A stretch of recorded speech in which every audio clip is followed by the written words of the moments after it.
Welcome to Under the Sun Podcast. I'm Ilea. And I'm Irene. Grab a cup of coffee and your comfiest sweats and join us every Monday as two best friends discuss everything from raising free-range gremlins to business and really everything under the sun. Let's get started, and thanks for being here. See, you're mimicking the energy, which is what I love about you. But then also I'm like, is it because you feel that way? Or is it because you know my personality? I feel that way. You do? Mm-hmm. Do people that know you ask you that a lot? Like, wait, No. Are you being really you or are you? I'm just me. If they ask, it's because I'm not being me. Right. Okay.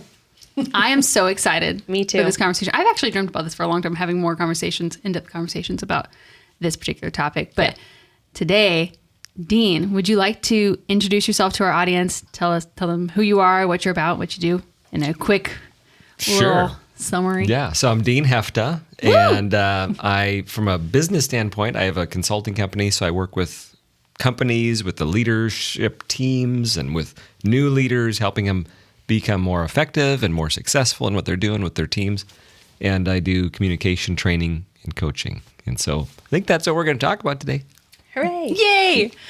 So I just want to back up and give a little context on how we know you, which I think is important because many, many years ago, like 7 years ago, I applied for a job as a worship leader at a Lutheran church, and I'm not Lutheran, but applied for the job, and Dean was a part of the hiring Leadership committee. team, yeah. Leadership team. Oh, hey, leadership team. Surprise. And that's where I met you, and then you ended up being the drummer for the band, and so like we got to spend a lot of time together, and you took the church staff through a workshop.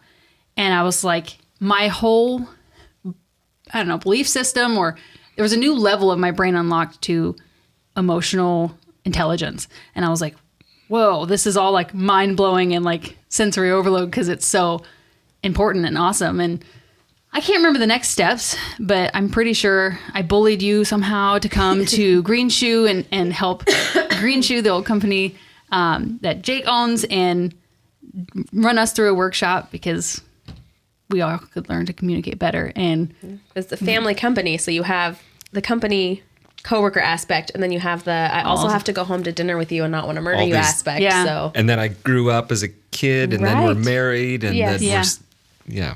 Yeah. And it was a fun experience. it was incredible to me. I still remember it very vividly because there was just lots of things I still say to this day from that workshop that you, like, truly, and this isn't like stroking your ego, but like I would say you changed our marriage because you taught me about like, oh, Dave isn't actually a critical guy. He's just a thinker, and he likes lists and details. He's not insulting me about, me not planning. That's just how he is. And you changed it. But like, I would love for you to maybe lay the framework, if you're okay with that, Go for it. with what PCM is and the communication styles and Sure. all the things. Yeah, so it was I still remember that too. We're when the office was in the basement. Why of are the we big always in building, basements? Right? Basement. You just love basements, right? Love It's 'em. hunker down. And I remember it distinctly too. But so PCM is Process Communication Model, and it's this fascinating to me fusion of personality and communication, and the recognition that how we communicate emerges from the strongest parts of our personality. And it came out of work that Dr. Tabby Kaler was doing in the 1970s. NASA heard about it, and they said, this sounds like it could help us. So when they were building the shuttle program in the late 70s, early 80s, they brought him in and his insights to help them build better teams to deal with some of the miscommunication and frustration and chaos that they were dealing with. And they invested millions in validating and creating the foundation of what we have today with the survey and the insights of PCM. So NASA used it, and then more modern applications of it that people would experience, that probably everybody watching would have experienced, and that is the work of Pixar. So Pixar Studios, they brought PCM in to help them create more authentic characters, to be able to improve their storylines, and to work better together as a team. So all that to be said is it's, as a model, a way of thinking about personality that I found to be a a little bit different than we usually think about personality. So a lot of times you'll have people say like, oh, well, their personality is, or I'm so it's very like limiting, boxing, containing. And those experiences we've had can sometimes be the things that we resist wanting to be exposed to some of the personality typing, what type you are. With PCM, it isn't about what type of personality you are. It's understanding that we have all of those personalities in us and we have access. We're adaptable. We can reach all of those parts of us. But yes, some of them are going to be a lot stronger and easier for us to use. And so the model, you think about it like a 6-story condominium. Each of the floors of our condominium is one of those personalities in us. If you lived in a 6-story house, your top floor, you're probably not going to go there a lot, but it's still yours. And when you need the resources of what you've put on that top floor, you're going to go up and use those resources. But it takes more energy and it takes more intentionality. And so when we have people that we interact with that are maybe really strong in that type of personality that we're not so strong in, we may have a harder time understanding where they're coming from or the types of decisions that they're making. Yeah. Yeah. So my example of that is I remember taking the course in the basement of Green Shoe, and you were talking about the different levels of personality. You had given us the, our condominium, if you will. Mm-hmm. And I remember you would do impersonations of different personality types. And I remember one you were doing was the harmonizer. And I was like, oh my gosh, it's my mom. Like, it's my mom. And I could never understand. So I used to always go to her house and do her nails every 2 weeks because it was something we could go and, achieve a task and, get something checked off the to-do list, but while also spending time together. And every time I would go to her house, I would say, okay, here's all the colors, pick a color, like whatever you want. She's like, oh, honey, whatever you want. I don't care. I don't have to live with it for 2 weeks. Like, you tell me what you want. It would always end up in for me, it was an argument. For her, it was like, oh no, I'm not making my daughter happy. But then you've taught us these, these communication styles. And now, like when I would go do her nails, I would say, oh man, you wear black and purple a lot. Let's do purple and like a purple party nail and then black all around. And she's like, oh my gosh, that's so exciting. Yes, that sounds great. And it wasn't that I was not being genuine. I was just communicating in a way that served her, I would think. And that was, I don't know, simple analogy, but yeah. It's a great story because it illustrates so well what we run into in our relationships all the time. And that was before that moment of you shifting your strategy with your mom. What was happening underneath the surface was probably this little bit of, I wouldn't want someone to come in and tell me what colors my nails should be. Therefore, she shouldn't expect me to tell her what her colors should be. And the reality is that experience for your mom was more about spending time together than about her nails, right? Yeah. From a personality standpoint, what are the things that I need? And that's an opportunity for connection and to be able to update each other on how life is going. And that's what it was really about.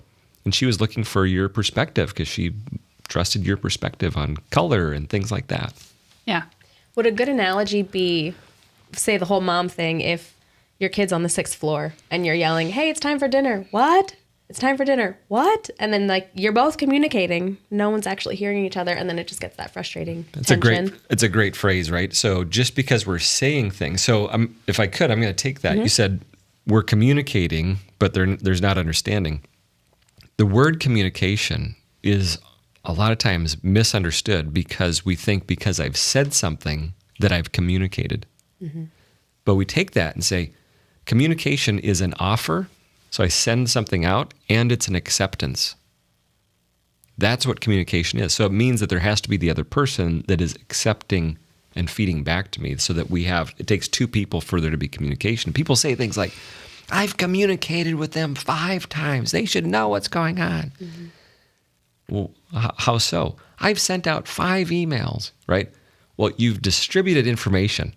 You haven't communicated. You haven't had an interaction, right, of building understanding. And so you're exactly right. What happens is, let's say as a mom, dinner's ready. It's like, okay, dinner's ready. It's time to wash your hands and come to the table. If my child doesn't share my same channel, what I just said is not going to get me the results that I want. Some kids need me to say, okay, dinner's ready. Stop playing with your toys. Go to the bathroom, wash your hands, and sit at the table. And for you, that might feel like I wouldn't speak to my kid like that. But for the kid, if they need that channel, they're going to feel like, oh, thank you for being clear with me. I appreciate that. Like, great, dinner's ready. What am I supposed to do now? Let's do it. Yeah. And so when we struggle with people not responding in a crisp way, the opportunity we have is to change channels, to do something different. If we want a better result, let's do something different. Yeah. And so with PCM, it gives us some choices of different channels we can use. Can you go over the 6 different ones? Like just a brief one on, I know there's a lot to unload with all of them, but. Yeah. So if we think of the 6, I start with what are called perceptions. These are like lenses. So there's too much information around us. Even here, there's too much information to absorb it all. I mean, it's like terabytes of information. And so our brain has to have some way of sorting things out. And so these perceptions are like filters that we use to decide what's valuable and important and what's not as valuable that we're going to let in to our perception. And so the 6 are in no particular order, but when we talk about them, you'll think about people in your life, right? And we'll think about ourselves, we'll think about friends and family members and people we've worked for and with. So the first one is called thought perception. And so people that are really strong in thought perception, they're going to look for information, data, facts. They're going to really value timelines, checklists, process.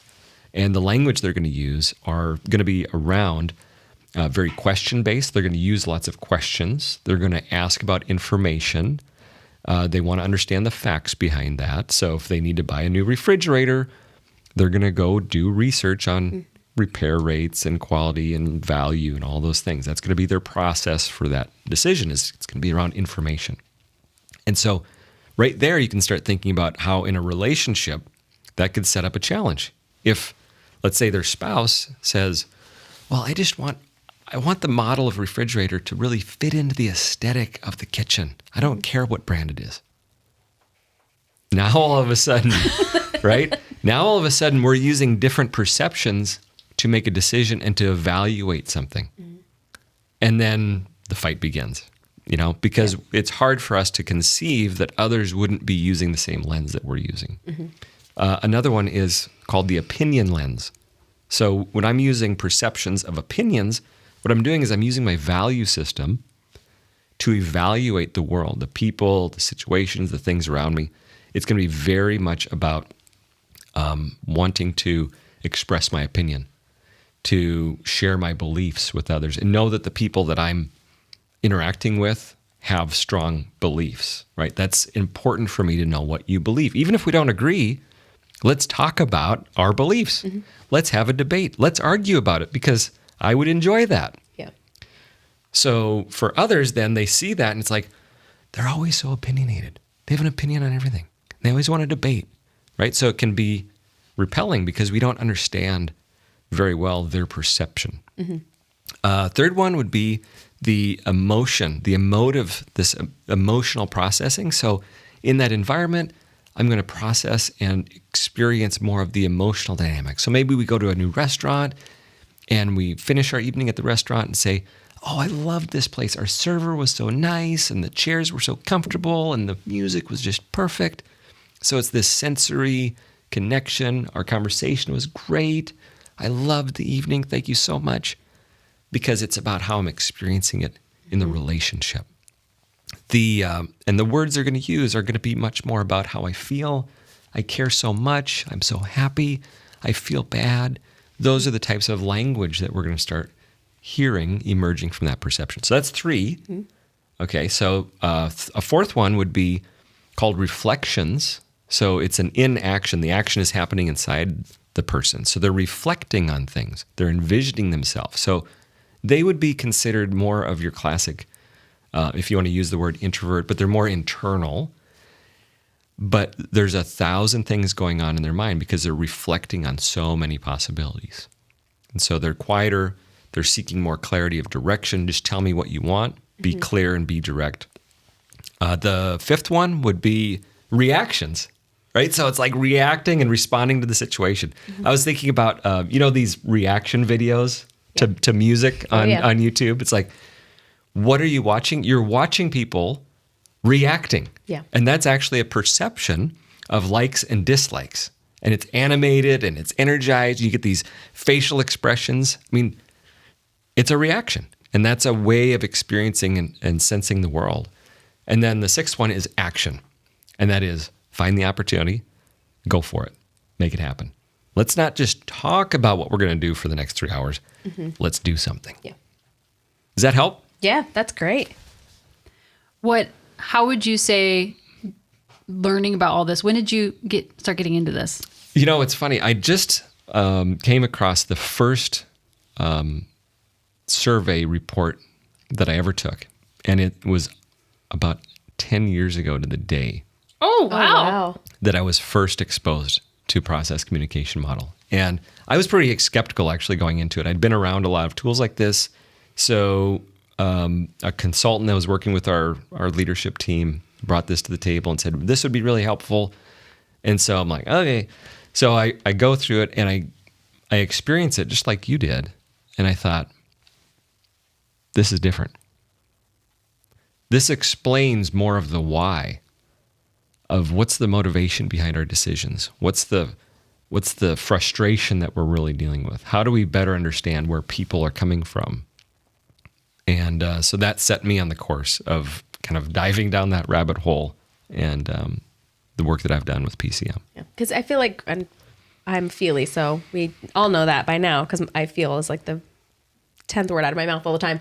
But I feel like that does take it from, oh, that's just their personality, to like, oh, that's their personality because this. And it gives you that because to kind of break that barrier of, oh, that's just their personality. They just act like that. It's like, oh, no, they're acting that way because of this reason.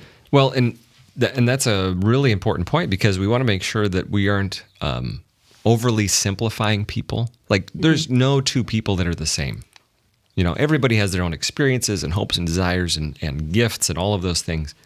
And yet, there are a handful of things that we can understand about people to simplify the seemingly, complexity of people, and making sure that we aren't justifying either our poor behavior on personality or creating limitations on other people of saying things like, oh, well, their personality, they wouldn't be able to do that. That's a limitation type of language, rather than saying each of us have access to that entire 6th floor condominium. We can adapt, but the key is we've got to take care of ourselves and stay energized about things that are important for us so that we can adapt for others. Yeah. That's what I love about PCM, is because there's a lot of these, I mean, you said it, there's a lot of different personality things out there, but a lot of people get locked into like, oh, I'm this and I can't be anything else. And, like I'm going to explain away my poor decisions because I am this, whatever number. People get really locked into it. Yeah. And I love PCM because it tells you can access all of these personality types. But there is a different factor of if they're in distress as well. Right. Can you talk about a little bit we into can distress touch on sequences? that, right? So sometimes the thing that we don't like about somebody else isn't actually who they are. It's the fact that how they're acting is because of what's called distress. And every one of the 6 personalities have a type of behavior that is unhealthy, right? So each personality is awesome and amazing. And each personality has this kind of dark, unhealthy side that if we are out of energy, if we are, the phrase is, when we're in distress, what we're doing is our behavior is we're trying to get our needs met, but we're doing it in unhealthy ways, right? So we end up manipulating others around us in our effort to get our needs met. So, if I'm strong in thoughts, and that's my, really energized floor that I have needs for, Well, what I need to know is that I'm getting work done and that people can see how hard I work, right? That's important for me.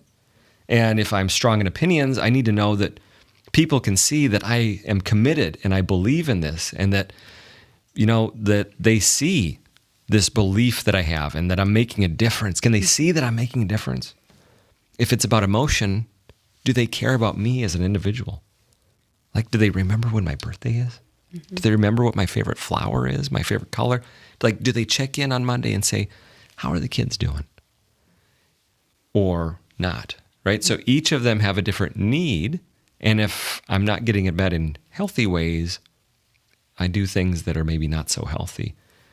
Some need solitude, the ability to just get away and recharge by myself so I can reflect. Some need some interaction, like give me a high five, let's tell a funny story, let's go have some fun together. That's recharging to me. Others just need a challenge. Give me a challenge. I'm going to go for it. Make it happen. Just watch this. And so recognizing that I'm in charge of getting my needs met so that I can stay energized. But if that battery goes down, I'm going to start doing some things that maybe are going to be unhelpful or maybe destructive in the relationship.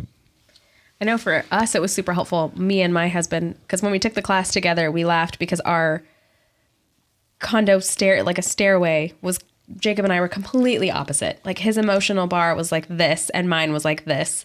And his main bar was my smallest. So then we joked that he married his external emotional hard drive, because sometimes I'd have to go up to him and be like, hey, the way you said that hurt their feelings. And he's like, no, I just told them what they needed to do for the day. I'm like, no, the way that came across was a little bit like this. And I know it's been helpful for us because when we get tired, my need is to like hang out, sit next to you on the couch, hold your hand. And when he's tired, his need is to have some space. So I feel like if we didn't know, like I didn't know, oh, he needs some time alone to go outside and work on the Jeep, then I could easily get my feelings hurt that, well, he's outside, he doesn't want to spend time with me. And then it becomes this weird disconnect. And I feel like this was so helpful in both, we work with our spouses. So our dynamic is not just a marriage, it's a marriage and businesses for almost all of us. It's been super helpful. Like, oh no, he's not mad at me. He's not upset with me. He just needs to go. And then in the same way, he knows like, okay, I don't have time to stand here and hug you for 5 minutes, but I'm going to do it anyways because I can see that that is something that you need to recharge. And it's been so helpful. It's a great illustration of observing the needs that others have and making sure that we recognize that I have different needs than they do. But when we don't have that awareness, what happens is we apply what we need on others. And we just automatically think like, well, I would want to get close with somebody. Mm-hmm. And if I was doing what he was doing, if I chose to go out and do work by myself, it would mean I was mad. Mm-hmm. I bet he's mad, right? So we project ourselves onto the behavior of others. Now when we can elevate the awareness of, oh, he's getting what he needs. I might even suggest, I'll take care of the kids tonight. Why don't you go out and work in the shop? Mm-hmm. And it's like, oh, and then come back recharged. Yeah. I'm thinking about a couple of clients from years ago, they husband and wife in New York City, and very different, just like you're describing, like very different personalities. And they were struggling on some issues. And one of the big issues was the husband's main need was he needed solitude to recharge. He needed time alone. His wife's main need was contact, connection, fun, reactiveness. So you're already seeing how the plot's getting set up here, right? Mm-hmm. And she said, I get so frustrated with him. I said, okay, tell me more. She says, well, he'll just disappear and he'll go for a walk in the park without me. Is it something, is he mad at me? Like, what's going on? I said, yeah, great example. I said, here's the deal. What he's doing doesn't have anything to do with you. He's trying to recharge his battery. And the only way he can do that is for him going for a walk by himself so that he can be more present when he comes back to be with you. Mm-hmm. And not even just like seeing their need and trying to fill it, because you can only fill their need if you're not depleted yourself, but being able to communicate like, I had a friend ask, well, how do you ask Jacob for help when you just don't want to or assume that he should help? And I'm like, I've only learned literally through this that if I am tired and I'm sulky, I'm like, oh, I just don't want to cook dinner. I'm just so tired. I feel like I can't. He's not picking up on He's it. not picking up on it. And then I get frustrated. I have to say, hey, I'm not cooking dinner. We're eating out. Like, I can't right now. And he can understand that versus me just, okay, I guess you're not going to help me today. Like, I need to be direct and tasked and, hey, I worked this hour to this hour. I'm really tired. I'm not making dinner. And that makes sense to him versus me just being sad. So there's so much good in what you said there, and I want to highlight a couple things. One is taking responsibility for getting our own needs met. So it's nobody else's responsibility to get our needs met but our own. And so that can be things like if I know that I need recognition of how hard I've worked, I can talk to a coworker, I can talk to my boss and say, I need some of your feedback on what you see from this project. Give me some perspective if you think this has gone well. So I can go out and I can gather those things. And so I am responsible for getting my needs met. And then the other piece of it is speaking clearly, because the risk is, let's talk about the masks, right? Yeah. So there's 3 different masks. When we're really in a bad place, we tend to put one of 3 masks on. And what you described so well is called the drooper mask, right? So what happens is I put this sad mask on. Oh, it's fine. I mean, yeah, I'll get to it. It'll be okay. And someone's like, are you okay? Is there anything you need? No, it's fine. Right? So we look sad. Yeah. And what's going on is we're like, they'll pick up on it. They'll be able to tell that I just don't have enough energy to cook. I'm sure if he cared about me, he'd be able to tell. And then he's like, oh, okay, well, as long as you're good, all right, I'm going to be out of the shop. Yeah. And then you're like, what a jerk. He left. He doesn't care about me. He doesn't care, right? That's the drooper. And that's a way of putting a mask on that covers up what's really going on. So it's okay for us to ask for what we need, right? I don't have enough energy to cook a meal. You can either get takeout or we can go out and eat. I'm just not cooking. That's okay. Oh, yeah. I love it so much. Something that I was remembering is that I quote you all the time. I didn't realize it. That is, nobody thinks about you as much as you think about you. And that has been like life-changing, I feel like, for me, because even at home, right now, like, we have a little baby and Dave doesn't quite, like, I mean, men and women are different. His thought pattern with Leora is different than my thought pattern. Mine's like, when did she ate last? When did she nap last? When all these mom things. mode. Mom mode. Seriously, it takes over. And then for a while there, because, like, new baby, new adjustment, new things to communicate about. And Dave's in like, well, I need to go hunt buffalo, right? He literally stepped into like, I need to make more, like, I need to be a provider. And Right. like, he stepped into that and I'm like, but like, tell me how great of a mom I am. Like, Look at how nurturing I am. Yeah. yeah, because I'm not a nurturing human. Right. Like, it's a weird thing that happened, within motherhood. But how has, like, so you're a dad, how has that impacted you, and what do you wish you would have known earlier? Because we're in different phases of Sure. life. She has Yeah. a 4 and a 2-year-old, and I have a 9-month-old. So, and you have a 17? Yeah, he's 17 now. Yeah. I would love to hear your advice. So, I said I first encountered it 10 years ago. So my son was 6, 7 years old when I first encountered it. And that first year, I'm like, well, I've been making plenty of mistakes for 7 years is what I just realized, because his personality structure is very different than mine. And my wife's is different than mine. So in our house, we have 3 different personalities, which is not uncommon, right? Opposites attract. We find things that kind of balance us out, but it's also the thing that drives us crazy about the other person. But it's harder to select your kids. And so you get that. And for me, the PCM gave me a perspective of, first and foremost, understanding what's going on in me. What's, like, when I'm frustrated, what's really going on? How do I take care of myself? Because the rule is, I can't take care of anybody else if I can't take care of myself. And it's I giving like that. yourself permission that it's okay to take care of yourself. Especially when you hit that mom mode, because it's like, everybody else is more important than me, but you can't nurture them if you're Right. empty. If you're dead Exactly. inside. And so you have to accept that it's okay to get your needs met. Right? And that's part of the relationship that we operate in. And then being able to be open with laying out expectations, being able to be clear about the needs that I have, being able to negotiate those things, and being able to negotiate in our intimate relationships, in our family relationships, in our work relationships. What is negotiation? Well, it's really just laying out, it's okay for me to lay out the things that I'm needing, and then it's okay for me to hear from you what you can and will contribute to that, right? I'm not going to make you meet my needs, but let's start somewhere about talking about what I need, and let's negotiate that, something that works for both of us.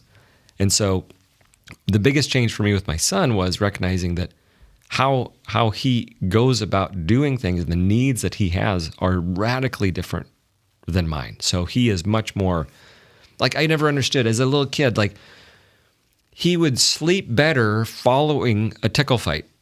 And I'm thinking, this is so backwards. Like, you're supposed to, like, ramp down and chill out. But for him, touch and that contact is an important and useful, like, need that he has. And so his way that he went about doing things and experimenting with things and doing his homework was very different than mine. So what this helped me to do is take myself out of him and see him where he's at without the judgment of, well, he should be like me. Because that's our instinct is people should behave like I do. And if they don't, there's something wrong with them. Yeah. So that's helped me. But step one is being able to take care of ourselves first. That helps us to be a better parent, bar none. At what age do you think you can really assess your kid? Because mine's almost 4, and we're starting to get little nuances in him, which are interesting because they're a little bit more like mine and a little bit more opposite Jake. So it's fun to watch that dynamic, but also, I don't know. What age do you think they really come into their own? So the theory is that the strongest part of our personality is probably there really early on as an infant. And you probably even noticed with your 2 kids that within months, if not weeks, you started seeing different reactions, different responses, different styles. And so there's this early observation of some stronger parts of the personality that we see as present. Childhood development theory would say then probably over the first 6 or so years, the rest of our condominium is kind of getting organized. Okay. And so I would say very early you can begin seeing, especially when they're in distress. Interesting. So when you see them at their worst, you're probably seeing them trying to get their needs met Through their main floor. through their strongest part of their personality. Interesting. Yeah, it's fun to try to assess at least my 4-year-old. My 3-year-old, she's her own personality, but she does tend to follow, if I'm watching them separately and kind of stepping out of it, she is following more her dad's type of reactions to things. It's been very fascinating. It's like case study, both of them. Yeah, you can see it. So right now, Process Communication Model as an organization is doing study with young children, right? So they've got a large study that's underway right now. And what they're doing is doing lab studies with parents and kids to gain some of those insights about that early development stage. And you can see things very early on, no doubt. And so then being able to see, well, here's an example. So a child comes home and they've been with kids all day. And if they have a strong need for solitude, I've seen a lot of parents say things like, yeah, my kid would come home and they go to their room and they want to be alone for 2 hours. I'm thinking, you don't want to be alone in your room for 2 hours. Let's go, let's play, let's have some fun, let's go for a hike, let's do something. And the kid is just saying, I need time alone. I need to recharge because I've been around kids all day. Yeah. And so being able to just be observant of what do they need, what do they respond to, and see them as them, separate from us. It's not easy, but this hopefully gives us a lens to be able to see some behavioral patterns and language patterns, and we can try things out. That's it. Yeah. And just experiment. What do they respond to? So Carter was kind of older, or your son was older when you kind of came into this. How much did you communicate what you were learning? Like, did you just practice it and kind of just play around with it and see how how he responded to different. I would say so. Things? So my wife and I both were learning about PCM, which was a big help. So we had a shared language, and we could do some experiments together. Can you explain the shared language thing of like? Yeah. So I mean, when you use any tool like this, there's words that mean things, there's understandings of things, and so we would be able to observe on the same level of understanding. Like, is he reactive to something? Is he? So you can think of it like this. All of our experience of the world can be grouped into thinking, feeling, and acting, right? Everything fits into that. When you really strip it down and really simplify it, you can observe people's tendency. Do they tend to think more? Do they tend to feel more? Or do they tend to act more? And so with, let's say, kids that are more acting or more action oriented or doing oriented, they tend to get categorized as hyperactive, ADD, not good in school because they're always squiggling and squirming and can't sit still. And so in our traditional school system, that style does not get treated that well. And really, you're looking at 25% of the population that would resonate with that type of strong personality. So for us, being able to just have a shared model of understanding ourselves and our son, and to be able to try out different things, respond different ways with him. As far as communicating with someone on their level, I think it might have actually been Sarah and I talking once, your wife, that said you guys are kind of opposites too on the spectrum, but your guys' shared floor was thinking. Right. It's and all Carter's thoughts. shared floor was also. So in the household, that's your main communication. Can you explain more, like if your household is opposite, but everyone, like you do end up having kind of like a familial. We have to land something. somewhere. Yeah. Like you have to communicate in some way, whether it's a work team, a friend group, a family. You end up over time finding like this is how we tend to communicate. And so it's my strongest floor is thinking, and for them, their second strongest floor is thinking. And so we tend to communicate in a very, it's called computer type language. It's information and data and facts and question based discussion. Yeah. So that's kind of where we land as a family. But then each of us have our own styles. So Carter will be more reactive, like, oh, that was amazing, right? So he's going to react to things in a more energized way. And then my wife might come in and say, oh, I felt so bad for a guy at the grocery store today. And I'm like, really? Do you know him? No, but I just felt bad. So we each have our own lenses of what we see first. Yeah. It's so fascinating. I love it. One of my favorite things is you impersonating the different personalities. You have such a gift. Well, here's the good news. It isn't impersonating, right? It's tapping into You're these right. parts of us. You're right. And people, and this is important to think about. Like people think about, well, I don't want to be acting, and my intent isn't to pretend or act in relationships. I want to connect and build rapport, right? And these are all parts of us that we can tap into and use in appropriate situations. So when you've got a friend that comes to you and says, oh, I just had the worst news, you have a choice. What part of my condominium is going to be most helpful in this moment? Is it, okay, well, what is it now? Lay it on me.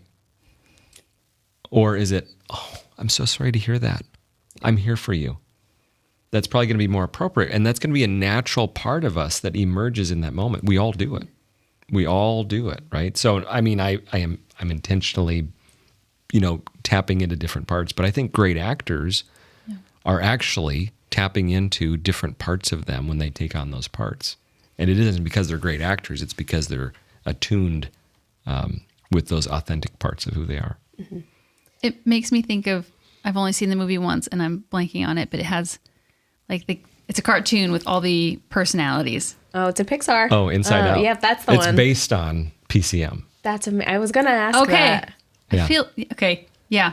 Yeah, That all makes a lot of if you sense. if you want to learn about PCM, you can watch Inside Out, and it really explains how we have these different parts inside of us, right? And how, for the main character, it's been a long time since I watched that movie. It was a great movie, but that main character goes through this change. If you remember the city that she had built, Yeah. it ended up crumbling. Well, that was the description of what can happen over a period of really deep distress in our life, where we end up coming out of it feeling different.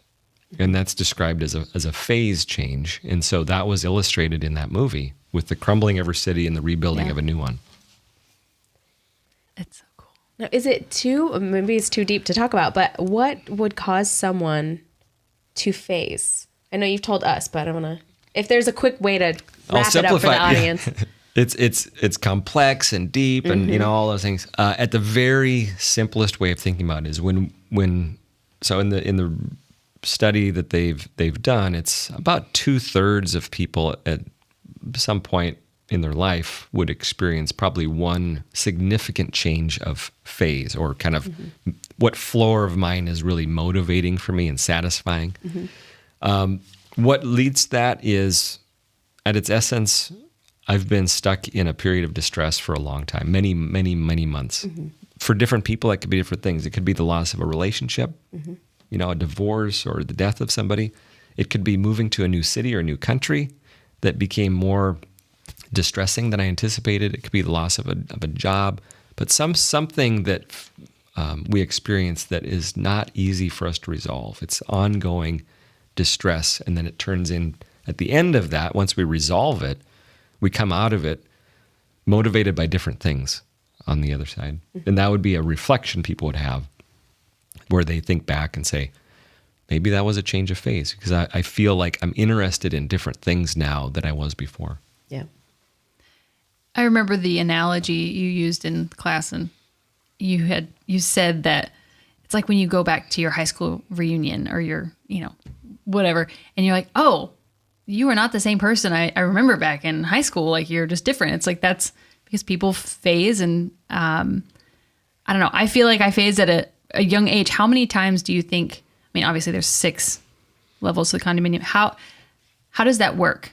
Like, in a lifetime, like, will people just go through all 6? And for clarification, like, the goal isn't to see how many times I can phase, right? It's not very distressing. How can I be in distress all the time? 2024 goals here. That's not the goal, but Right. like, But what they found was 1% of the population of their study had gone through all of the floors. Wow. And their top floor was what they were now experiencing as their strongest, most motivating floor. So a third of people would not have it change once, right? Wow. Wow. That's a lot of people. Yeah. Okay. Yeah. That's incredible. What would you say, like, is personality connected to, like, burnout? Well, we hear about this, especially the last few years, people describing themselves as being burned out, right? And I was there. yeah, But I don't know if it was personality related. it can be lots of things, right? So things that can contribute to that is maybe I have a change of what I have in priorities in my life, period. Other things have happened. Like, maybe I have a child, and all of a sudden the things that I thought I valued are now in a different context, right? Those things happen. But Samesies. yeah, there you go. Right. So there's our priorities, the things that we value, will evolve over our life. What I find people describing about, especially work burnout, is if I'm asked to do repeatedly in my role work that forces me to use a part of me that's not really strong. 80, 90% of my day, every day, I have to use a part of me, a part of my personality that I'm not comfortable with, that I don't have a lot of energy for. When I lose energy, I return back to that floor of my condominium. And that floor might not have the resources, the skills, the tools, the appetite for what my job is asking me to do. So I think of burnout as the mismatch between the demands of the role and the joy of me, my skills, my energy. And so the more I'm asked to adapt without getting positive feedback, positive loops in that, I believe the quicker people are going to describe that as burnout. Mm-hmm. People are going to love this. Yeah. To even bring it to like a current position with me and my company, I own a hair salon, do hair for a living, love it. Love coming in, shampooing someone's hair, giving them a great head massage so they feel super relaxed, and then styling their hair, and they always leave and they're like, I feel so great. I feel beautiful. And that like makes my soul happy. But the first time I have to step into that boss role of like, oh, the trash is full, ask someone to take it out. It takes a lot, because that's my smallest level. It takes a lot of running up 6 flights of stairs for me to be able to say, please take out the trash. Yeah. It's so interesting. So think about doing that for 6 hours a day. Yeah. Oh, it'd be awful. I don't think I could ever be like in a supervisory role without some form of like relief from like the caring for people aspect. It's been interesting to watch it in myself and business. So have you noticed a lot of differences with all the companies you've worked for? Because you've worked for corporate and everything, something in my role where it's more like a caring business versus something that's more corporate. How does that differentiate? Yeah. So, as you described yourself being very strong in that emotion kind of lens, what you find is, so I don't want to look at personality as constraints of what people are able to do, but you do see patterns of what people pursue, right? What we logically pursue. So if we look at the statistics, so we can get into the whole like sexism, in the world, you could say, right? We can go down that path. But if we just look at the statistics, like 45% of women's strongest personality is going to be emotion-based. Okay? 40% of men, their strongest floor is going to be thought, information, data-based. And so it's apparent to me that you're going to see more, let's say, women that have that empathetic, emotional tendency to go towards roles that are going to provide more opportunity for that. Being an elementary teacher, being a stylist, helping people feel beautiful, being in hospitality, welcoming them to our hotel or to our restaurant, helping people that are struggling. Like it's like, I'm going to do more of the things that I feel rewarded and that I can use my gifts in. Is it, from a business perspective, to kind of flip it away from relationships, do you think that people should hire based on their main traits, or do you think that you should hire everyone and then kind of work and wiggle them where they need to be? What's your thoughts on as far as like hiring for certain roles? Because you don't want to box someone in, well, you're never going to be able to work the front desk because you don't have that feeling personality, but they may be great at it because they're organized and to the point maybe you don't need that emotion at the desk. Right. It's an interesting. Well, it is an important thing. And if we think about using assessments for a minute about hiring selection. Because I think you had to go through this kind of to get hired on at the church, right? Or was it a separate, or did you take it just I think it was after later? I was hired. Yeah. But I did have to do it to get hired at an agriculture company. Yeah. So most companies now, and I say more than half, I don't know what the stats are, but a lot of companies are going to use some sort of what's called a psychometric tool, right? Some measurement of people. Whether those tools are validated and helpful and they're using them appropriately, that's another question. The main thing is that by my recommendation and by law, shouldn't weight more than a third of the decision, right? So you can use it to inform. How I use the tools that I use when it comes to hiring is first and foremost, making sure that the hiring manager or the company understands, what does success look like in this role? Like, can we describe That's a good that? question. Yeah. Can we describe the purpose of this role, what success looks like in this role, the types of activities this role is going to be responsible for doing on a regular basis, the hurdles that are going to be present in this role? If I do that well, and we're able to have good, candid conversations in the interview process, those things should emerge on their own, right? The individual should be able to see that and say, ooh, maybe that's not the best fit for me. Right. So let's have those kinds of conversations rather than being overly limiting and saying, oh, well, I got your assessment and I don't think you're going to be able to do this role. You know? Yeah. Let's just have a better conversation about what success looks like. Which would go back to communicating correctly. Right. This is what we expect for this role versus saying, well, I don't know. I kind of want you to do this. I kind of want you to do this. Yeah. And then both parties get frustrated in the long term. Yeah. Man, I love this. Yeah. I think people will love it too, because I mean, we're in the world where people are obsessed with Enneagram, but like it's really kind of coming to light all the kind of toxic things that are wrapped around it. But this is like an effective tool to be able to like not only implement within your business, but also at home and with your friends and to be able to communicate more clearly. What would you say is like your not number one, but like a piece of advice you would give like a business who's struggling with this? Like, would you say, how would you help guide them? Yeah. So whether it's a little business or a big business, I start with the leader. So when we think about what's wrapped in your question is really kind of organizational health of a team or of a business. And I believe that begins with the leader.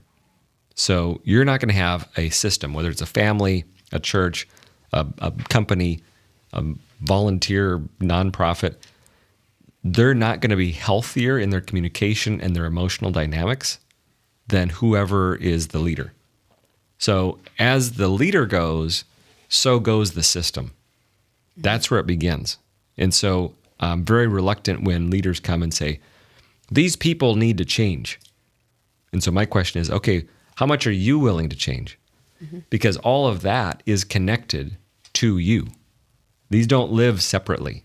And so that's the work to be done, begins with the leader. And I've seen that over and over, that when that leader is committed and sincere about the work that they can do, it radiates in healthy ways through the organization. You have such a gift for this. Yeah. Like it's very cool.